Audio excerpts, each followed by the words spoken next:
Howdy, this is MJ. This is the first week of October, and I have succeeded this year in something I have not been able to do in the previous years of Tokutember, which is to do the prompt or make a drawing for the prompt for every single day of Tokutember. Now, I'm going to let you know I did start in August, about as soon as Angry Zen Master, is it Jamie? Is that his real name? I can't remember. Anyway, as soon as he published the prompts, I wrote them down in my notebook that I had all the way from Tokutember 2018, which was not filled enough, even though it was only like 60 pages. So you could see I wasn't doing my job as a fan doing this kind of work. Anyway, so I went ahead and I did the work starting then, and I finished with 4 or 5 days of September to spare. So anyway, I just wanted to go through and quickly look at my drawings, kind of show them off. Some of them I think are terrible, some of them I think are pretty good. I liked the ideas, and more importantly than like the story behind each thing, well, I just took a different approach. I took a different approach, which was I'm going to be a lot looser, and I'm going to just do the prompts and try really hard to get the work done and not fret about anything, because what happens with me is, if you can't tell, I'm verbose in what I say, and that verbosity kind of extends throughout my whole personality. I always want to do everything to the nines. I'm not a perfectionist, I'm just very thorough, which how can that possibly be? Well, sometimes I do things and I suck at them, but I do them as hard as I can, even though I'm not that good, and I'll walk away from it saying like, yeah, it wasn't perfect, but I spent 6 months on it, so I'll let it go now. So anyway, here we go. Like I said, I'm going to zoom through these as quickly as I can, and hopefully I'll be able to read what the prompt was and just kind of make a comment or two about each drawing I made and then move on from there. So I have wanted to cosplay Kamen Rider for a couple of years now. I haven't had the gumption to do it because I'm too chubby and I'd be embarrassed. And once I lose like 20 pounds or something, maybe this perm I'll do it. I don't know. We'll see. Hopefully I shed that extra weight. But I figure I actually don't like the version 2 or 3 or 4 really of the Rider 1 and Rider 2 outfits. This Kamen Rider from 1971? It was 72? I don't know. Anyway, because they're like fabric and they're not as cool as the original leather costumes are. The silver gloves, the red gloves, those are neat touches, but they're like sweatpants. It's almost like you could be in a tracksuit and have a Rider outfit. And I actually have a brown jacket with 2 white stripes on the sleeves that I wear and think to myself, oh, I'm just like Kamen Rider with this thing on. But anyway, that's what this kind of reminded me of. So this guy's got like antennae duct taped to a helmet and stuff, and it's it's a cute little like a homemade kit bashed or just like random crap put together version of a cosplay of a Kamen Rider costume. Let's see, for the second Tokutember, I drew somebody transforming. The theme was a basket or woven, so I thought of a woven basket and used kind of like an ancient thing. And there's a robed person who's holding a bundle. They rip it open and then they transform. The way the transformation looks is actually inspired by Digimon Frontier or Digimon Season 4 Scanners, whatever it was called. It just was. I've watched that show a couple times, so as I was drawing it, I realized, oh, it's kind of like Frontier. Let's see. For my third day of Tokutember, the prompt was, here we go. The prompt was used. So I developed this character who had a very used henshin device, which, let's see if I have a better image. Oh yeah, she has a very used henshin device. And I thought, oh, I'll make it like a Super Sentai kind of character with, some old tech, like not Birdman, the Jetman. Transformation devices are kind of funny, and they actually remind me a little bit of the Gatchaman or Battle of the Planets transformation devices, which it's like a watch that turns into a G thing, and then they hit it and then they transform. Is that how it goes? Anyway, I wanted to be kind of inspired by that, and I like the tactile devices. I think they're a lot of fun, so I wanted to go ahead and use something like that, and to make it even more old school or old timey and feel more used, she has a fishbowl type of head, and it's got like an old antenna on it and stuff, and just I thought it'd be pretty cool. So moving on from there, oh yeah, gears. So when Kamen Rider Ghost originally came out, I created a design for him just based on the name, and I basically tweak that design into this guy. I reused his belt, which I call the ghastly grinders that you stick gears into, you know, because Kamen Rider is about the gadgets and gizmos to some extent in the collectibles, and I thought, oh, I'll make my own, you know, idea for collectibles where destroying ghosts gives him, you know, ghost, you know, parts or whatever, and he can form new weapons out of that. I thought it was a pretty cool system. The next prompt was forged, so I just have this guy. I don't really know what he's supposed to be or anything, but his right arm turns into different types of weapons and stuff based on, I don't know, but he forges them into these weapons. And it seemed like a cool idea. And I tried to be more dynamic this year with my poses, so he's in kind of a different pose, and I don't know. I like the idea though. The next one, day 6, was analog. I looked it up. Analog means 1-to-1, so I thought, oh, what's kind of more 1-to-1 than like punching someone? So I was going to do a rocket arm punch, but I decided to just go with this guy having a really long bendy arm, and I figured he's kind of like a weird, like werewolf, furry, bird-legged Ultraman type guy fighting a, you know, kaiju or a giant robot, and he takes him out with a big punch. Seemed fun. For day 7, steam powered, I have this character from this children's story that I want to do, and this is one of the things I spent way too much time on. I came up with all these backstories for all these characters, like 16 or more characters that I wanted to have in this children's book, and I was like, oh, I'll release this book, you know, 3 years ago, and it'll be this thing, and I'll be able to take off from that, and I'm going to do all this backstory so that, like, you know, if it's a success, which I hope it will be, I'll be able to just expand it and all these different things. Didn't happen. But I really like the characters. So this is Magma Girl as a grown woman. She's a grandmother, in fact, and she has, like, she doesn't have steam powers. She has heat powers where she can cause heat to emanate from her body, specifically her hands, or excuse me, most usefully her hands. And anyway, I just thought it was a fun idea to have her flying around, and I designed her as a mentor character to somebody who is active in superheroing decades after she was in her prime. And I figured it'd be so hilarious to, at one point, have her need to get back into action, and she, like, melts tires or something to make herself a jacket or, like, armor or whatever, and she goes through, and maybe her old woman hair is all, you know, permed or whatever, and it, you know, goes into, like, a volcano type shape. So I did that, and I had a lot of fun with it. Finally bringing that, I actually had that idea in my head for years before I drew it, and this is it. So the next one, oh yeah, this is another character I developed for that story. Her name is Ku. This is not her original look. She's like a skater, tagger, renegade type of person. She's got a bird suit. Ku is her name. She's based off of a pigeon because they're, you know, street birds, and it seemed like a fun idea to me.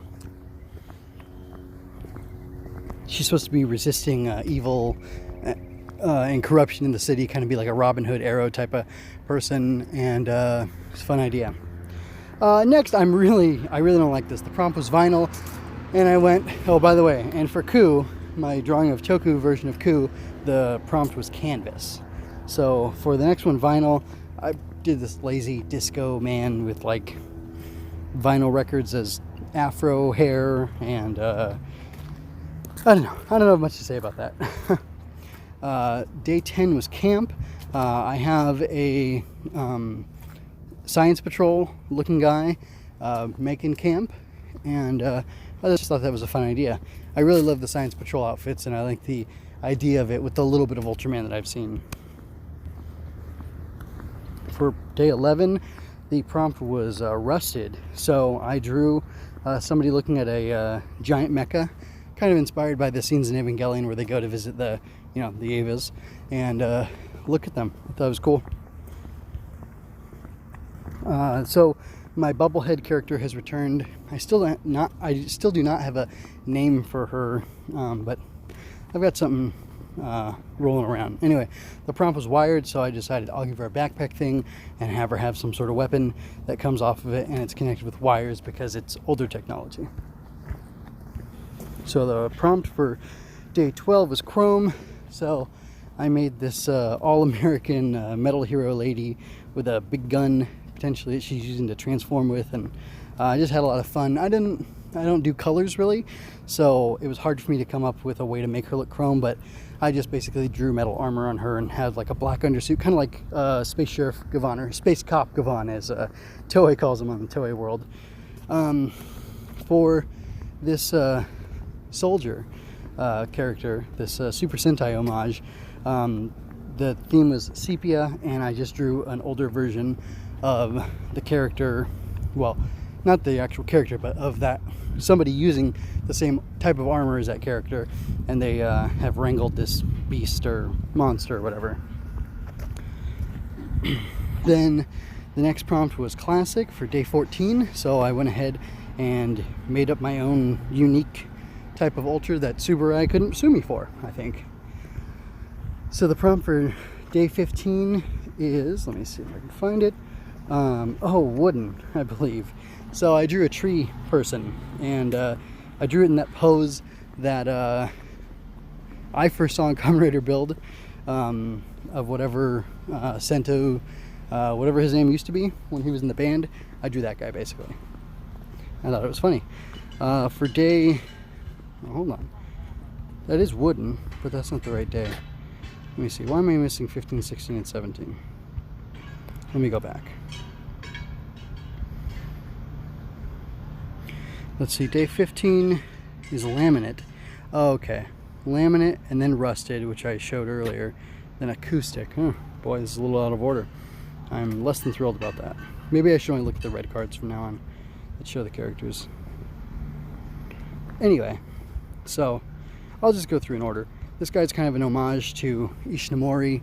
The idea, the prompt for this one was, you know, oh, cassette. So he's got a little cassette inside of him, and he's got the cutaways like on some of Ishinomori's drawings of the writers, and maybe even Kikaider, although I haven't seen a Kikaider one. This one is flashy, so it's a flashy Catman.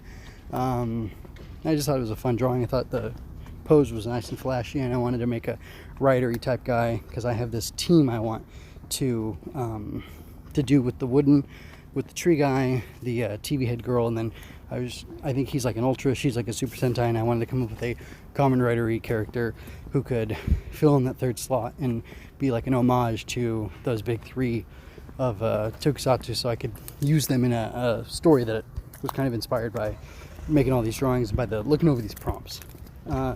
So this was from day 15, laminate. This is shuffle, also developed for my superhero, instant superhero universe thing that I was trying to do. And she uses cards and card magic, and I like her design a lot. She's a lot of fun, and I have some cool ideas for her. This is supposed to be for Noir, which is day 22, I believe. Flashy was day 21, and he was supposed to be kind of like Kato from the Green Hornet, maybe.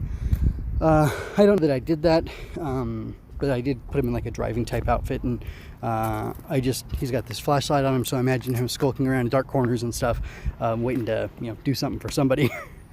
Let me see. Yeah, day 16 was rested, huh? So this is day 23. The prompt is weathered, and I wanted to do a sad wolfman, kind of reminding me of Kamen Rider, and that's what I got. This guy right here. And he actually is the one I'm choosing to go forward with as the third member of this Tokusatsu kid story that I want to write. For day, 24, the prompt was relic, so I drew a lady with something kind of like Rita's staff, but I just thought kind of ancient and relic-y, and that's what I came up with. I don't know. Let me see what I have next. Oh, yeah. High top, the prompt high top. I guess that was day 25. I don't know where 24 went, but anyway, she's like Super Sentai if they were like urban dance crew kind of thing going on, and she can use her shoelaces from her high tops to attack enemies, and I thought that was pretty cool. Oh yeah, acoustic. I was not happy with this. I don't remember what day that was, but I was very disappointed with what I did. I had all these grand ideas, and I didn't have time, so I didn't draw her very well. This prompt of this merman is, the prompt is fins. I don't remember what day fins was from. Let me see. So she was day 17. I guess fins was probably 18, right? I'm going to see that. I guess, oh, here we go. Yeah, the prompt was fins. I had a lot of fun drawing this guy. Like I said, I'm trying to be more dynamic with my drawings, and I thought this was a really cool pose. Let's see. So wooden was 19, cassette was 20. Yeah, here we go. Flashy was 21. I took some of these out of order. Noir we already talked about. Let me see. Where is that other drawing? Oh, there's a lot of these. 25 was High Top. 24 was Relic. Okay, I'm seeing that now. Let me just jump around a little bit more. I was super disappointed with, so after day 25 would be 26. So I like this guy. This is well, let's just say this guy's a writer, and he may be inspired by somebody I know who wears glasses and enjoys tokusatsu.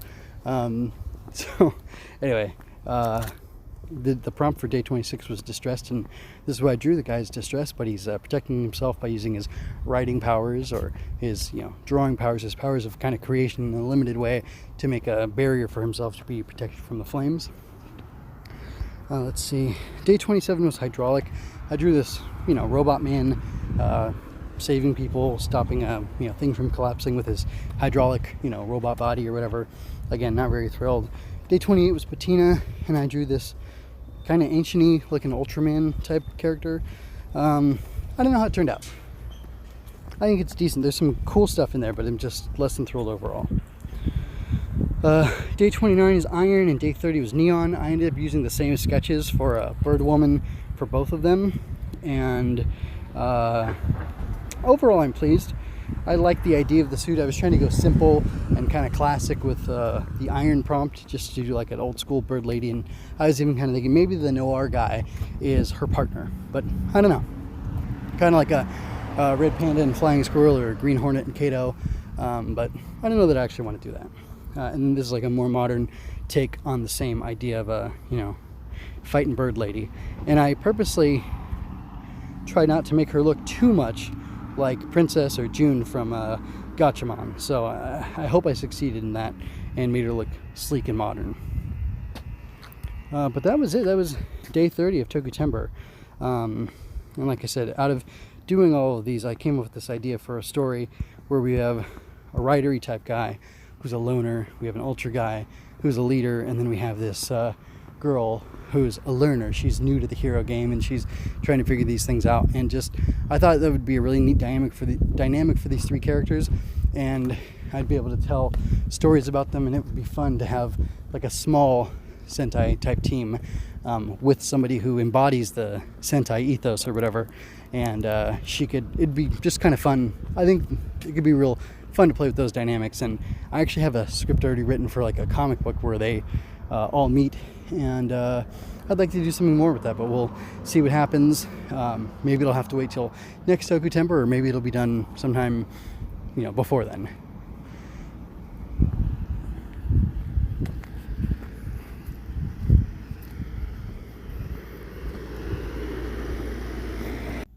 If you enjoyed this, like, comment, and share to help me grow. Don't forget to subscribe to keep current with each release. Chat with me on Twitter at MJ_scribe. Visit mjmunoz.com/podcast to find the multiple feeds in which I analyze Star Wars, tokusatsu, comics, and more. Visit mjmunoz.com/support for links to my Redbubble and Coffee pages, so you can help keep me doing the things I do. Thank you so much for your time and attention. Until next time, be well, and remember, you don't have to shout henshin to be a hero.